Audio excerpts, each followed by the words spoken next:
Hingga saat ini Anda masih nikmati Bincang Pagi 1062 Radio Sangkakala.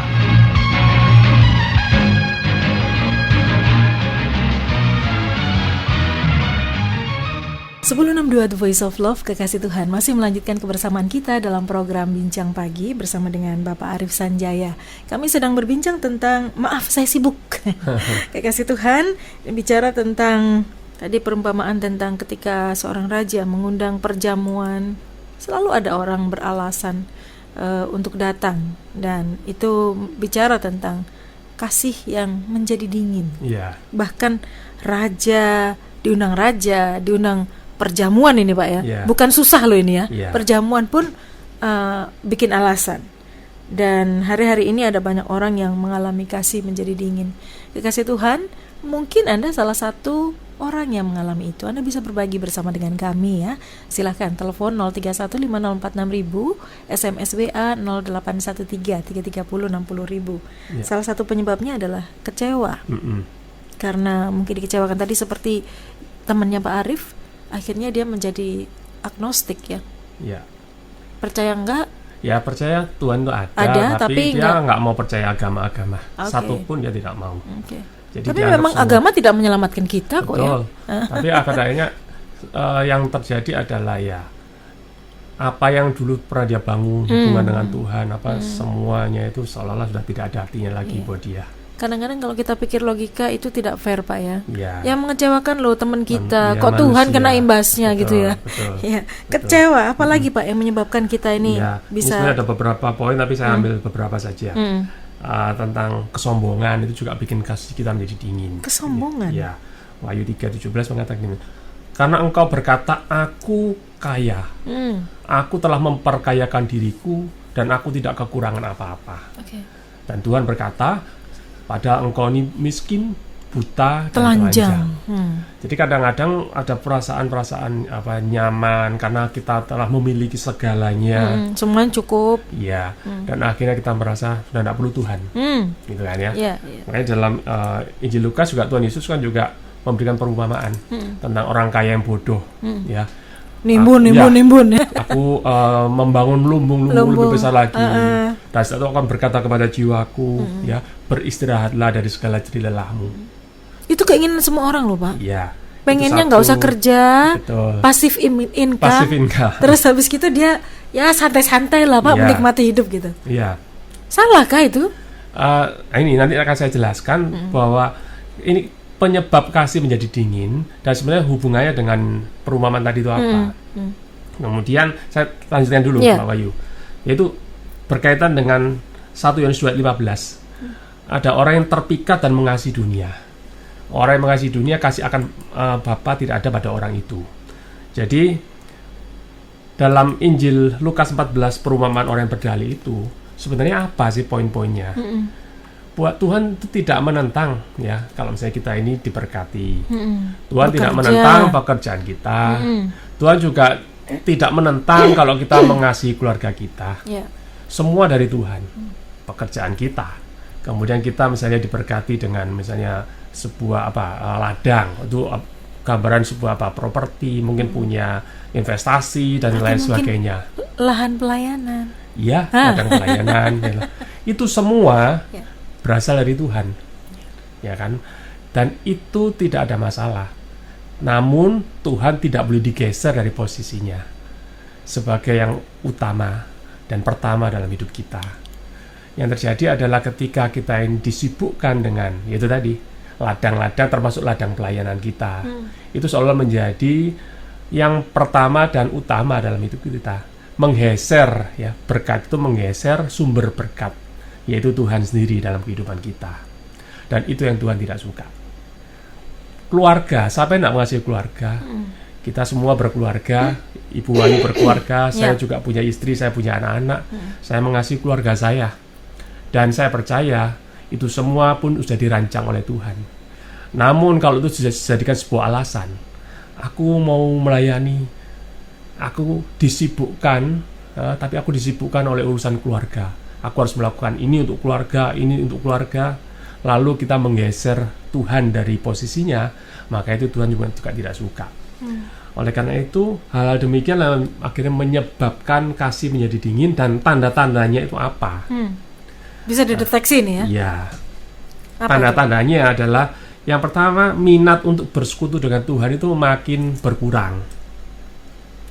Kalau dulu kita ini ada waktu saat teduh setiap hari, kita rutin, bahkan mungkin setiap saat kita ini ada semacam komunikasi ya dengan Tuhan. Ya, saya dimanapun saya membiasakan. Ya, terima kasih Tuhan. Saya di jalan, Tuhan sertai. Apapun saya selalu mengingat Tuhan. Nah, lama-lama seakan-akan Tuhan sudah tidak ada lagi. Gitu. Jadi hal demikian itu adalah satu tanda kasih itu sudah mulai menjadi dingin. Kemudian untuk firman Tuhan, baca firman saja itu sudah tidak ada. Apalagi untuk merenungkan, kemudian untuk melakukan firman, itu rata-rata semua itu sudah berkurang. Mau ibadah pun berkurang. Ya, dulu ada namanya ibadah raya minggu, kemudian ada doa malam, kemudian ada komunitas sel atau FA atau apa istilahnya, KTB dan lain-lain lah. Itu dulu menggebu-gebu, akhirnya mulai berkurang. Namun ya perbedaannya adalah minat tentang hal-hal yang duniawi itu justru bertambah. Contohnya? Ya, kegiatan untuk ibadah diganti dengan kegiatan misalnya hiburan. Kegiatan dengan apa? Misalnya olahraga, kumpul-kumpul, arisan, itu mengalahkan daripada kegiatan-kegiatan untuk hal-hal yang sifatnya rohani. Jadi kegiatan rohani malah tergantung dari suasana hati. Jadi moody di situ. Namun untuk hal yang duniawi, wah ini jadwal nggak bisa digeser. Ini jadwalnya ini sudah fix sampai setahun depan ini jadwalnya sudah penuh ya, sudah penuh. Tapi untuk hal-hal yang rohani, nanti dulu, sorry saya sibuk. Nah itu. Jadi alasannya pun banyak. Ya tadi itu. Maaf, aku sudah ini, saya sibuk. Maaf, karena ada kegiatan ini, saya sibuk. Dan semuanya fokus kepada perkara-perkara duniawi. Itu tanda-tanda bahwa kasih kita itu menjadi dingin. Masalahnya ada banyak orang tidak menyadari hal itu, Pak. Iya. Kita kan lebih mudah melihat atau menilai orang lain, oh kasihnya sudah jadi dingin. Tapi melihat diri kita sendiri ini agak susah, karena kadang-kadang kita ini cenderung saya selalu benar. Hampir semua orang begitu ya. Saya sudah benar kok gitu. Bagaimana agar kita ini bisa menyadari itu secara pribadi? Ya, yang saya percaya itu bahwa Roh Kudus itu bekerja di dalam hati, dalam kehidupan kita. Itu yang saya alami adalah bahwa memang 1-2 kali ya dia bisa mengelak. Firman Tuhan mengatakan kemana kita bisa menjauhi roh Tuhan. Dimanapun kita, maka Tuhan pun akan tangkap kita. Nah itu saya alami karena saya percaya itu Roh Kudus bekerja. Namun yang kedua adalah perlu juga kita melakukan bagian ya sebagai anggota komunitas. Kita lihat ada seorang kawan, kita lihat seorang sahabat yang menjauh dari Tuhan, yang kasihnya telah menjadi dingin, kasihnya mulai memudar, mulai merosot. Maka bagian kita adalah kita mesti harus ajak, kita mesti panggil dia lagi, kita mesti kunjungi, kita mesti kuatkan dan bangun kembali. Dan itu adalah bagian dari komunitas. Dan saya percaya 1, 2 kali, 3 kali, kalau memang semuanya itu sudah di dalam rencana Tuhan, ya kita tidak akan bisa lari. Nah, memang bagian kita ya lakukan saja. Kalau kita secara pribadi, pada akhirnya saya menyadari apa? Bahwa hidup saya ini benar-benar tergantung kepada Tuhan. Betul. Ya, tidak ada 1 inci, 1 mili bahwa saya ini bisa lepas dari Tuhan. Ya, sampai hari ini saya bisa melayani, saya bisa teguh berdiri, saya tetap dalam Tuhan. Tahun 93 sampai dengan 2020, ya itu 27 tahun. Itu juga ada banyak kan namanya pergumulan. Ya, kehidupan kita sebagai orang percaya ini kan disebut apa ya? Providensial Allah. Tuhan itu memang benar menyediakan, dia menutupi segala keperluan kita. Dan kita ini hidup di dalam proses pengudusan terus-menerus. Ya, memang ada proses naik turun.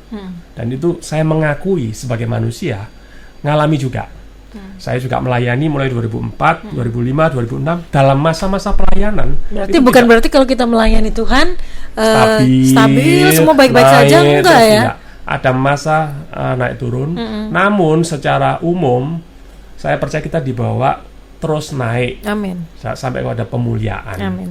Ya, jadi proses pengudusan. Dan itu terjadi terus-menerus sepanjang umur hidup kita. Ya. Itu dilakukan oleh Tuhan. Pak Arief, kalau mungkin kekasih Tuhan yang mendengarkan pagi hari ini sudah benar-benar kasihnya menjadi dingin, bagaimana mengobarkan kembali kasih yang sudah dingin ini? Ya, dalam Lukas 19 ayat 10 itu firman Tuhan mengatakan bahwa sebab anak manusia datang untuk mencari dan menyelamatkan yang hilang. Ya, kita lihat dulu ya. Saya akan pindah ke Sakius. Sakius itu adalah seorang kepala pemungut cukai, bukan pemungut cukai biasa. Ya, ketika dia dengar tentang Yesus, apa yang dia lakukan? Dia lari mendahului orang-orang, bahkan karena badannya pendek, dia harus naik pohon untuk bisa ketemu Yesus, untuk bisa melihat siapakah Yesus itu. Dan satu hal yang tidak dia sangka adalah apa? Yesus itu bisa datang kepada Yesus mengatakan, Sakius turun, aku harus menumpang di rumahmu. Ya. Dan ketika dia dijamu, Yesus dan rombongan dijamu, Sakius membuat satu keputusan, ya kan, bahwa dia akan memberikan kembali harta yang dia peras. Ya, ada yang dia peras, ada dia kemudian dia harus menyumbang kepada orang-orang miskin. Ya, dikembalikan 4 kali lipat, ya. Itu lebih dari standar itu. Lebih dari standar. Dan kemudian Yesus mengatakan, itu di dalam ayat itu, sebab anak manusia datang untuk mencari dan menyelamatkan yang hilang. Kita lihat bagaimana kasih yang berkobar-kobar dari Sakius ini, itu juga menjadi satu gambaran dan teguran buat setiap kita. Yang pertama apa? Sakius ini memiliki hati yang sangat sederhana, ya. Dia bisa menghampiri Yesus, tidak melihat posisinya dia sebagai orang yang punya jabatan, punya kedudukan, dia orang yang sangat kaya, ya. Namun dia bisa bersikap selayaknya seorang anak kecil. Itu adalah hati yang sangat sederhana. Nah, itu yang membuat akhirnya hati Tuhan itu bisa datang, bisa jatuh kepada Sakius adalah karena kesederhanaan hati. Kesederhanaan itu kuncinya begini. Buka hati seluas-luasnya buat Tuhan Yesus, dan Tuhan akan melihat hatinya. Itu hati yang sederhana, itu sesederhana itu. Jadi yang paling penting buka hati kita selebar-lebarnya buat Tuhan, supaya Tuhan itu yang berkarya dalam kehidupan kita. Memang pada dasarnya iman kita ini kecil, ya. Sakius mengatakan iman kita badannya pendek, ya kan? Itu gambaran bahwa sebenarnya iman kita sebenarnya juga pendek, iman kita ini kecil, gitu loh. Karena apa? Karena ada dosa. Ya, dosa ini akhirnya merintangi. Maka dikatakan Roma 3:23, semua orang sudah berbuat dosa, semua orang kehilangan kemuliaan Allah, dan upahnya maut. Roma 6:23. Kalau misalnya seperti ini, maka yang bisa dilakukan adalah kalau dia melakukan yang terbaik, dia bisa melakukan tadi itu, dia menyumbang orang miskin, dia kembalikan 4 kali lipat dari apa yang dia peras, yaitu adalah respon Sakius atas lawatan Tuhan. Jadi yang berkarya sebenarnya siapa? Ya Tuhan yang berkarya di dalam kehidupan Sakius. Tuhanlah yang punya hati untuk mencari lebih dulu. Karena pada dasarnya kita ini tidak mungkin lebih dulu mau cari Tuhan. Kita pada dasarnya manusia yang berdosa, tidak bisa lebih dahulu kita ini mau mengobarkan diri dengan kekuatan sendiri. Tidak bisa. Itu semua karya Allah dalam kehidupan kita. Namun harus kita responi. Kalau hari ini kita dengar firman Tuhan dan kemudian kita mengatakan Tuhan ini aku, dan kita buka hati seluas-luasnya, maka Tuhan akan lihat hati kita. Problemnya adalah bangkitkan. Hati yang sederhana itu kan cenderung hati yang lembut, Pak, ya. Iya. Hati yang lembut, hati yang sederhana juga rentan tuh dilukai, Pak. Iya. Nah, iya. Banyak orang tidak mau. Ya saya mau, Pak, punya hati yang sederhana, terima firman. Kan itu berarti hatinya harus lembut, ya. Tetapi itu akan lebih rentan juga, orang akan melukai kita. Dan banyak orang tuh mau sisi satu saja, ya mau lembut aja, Pak, tapi nggak usah dilukai gitu. Tapi itu kan tidak bisa begitu ya dalam hidup ini. Bagaimana dengan hati yang lembut ini? Bukan hati yang sensitif, yang sensi itu bukan. Kalau dalam pengertian saya, hati yang lembut itu hati yang mudah dibentuk. Nah, Mudah jadi ini dibentuk harus hati-hati oleh ya. firman, iya. Lembut tuh bukan sensi. Nah, Dia hati yang mudah dibentuk ketika Tuhan menegur, ketika Tuhan mengingatkan, maka dia langsung, ya ini saya Tuhan. Saya menyadari kelemahan saya menyadari keterbatasan saya, dan saya memerlukan Engkau di dalam kehidupan saya.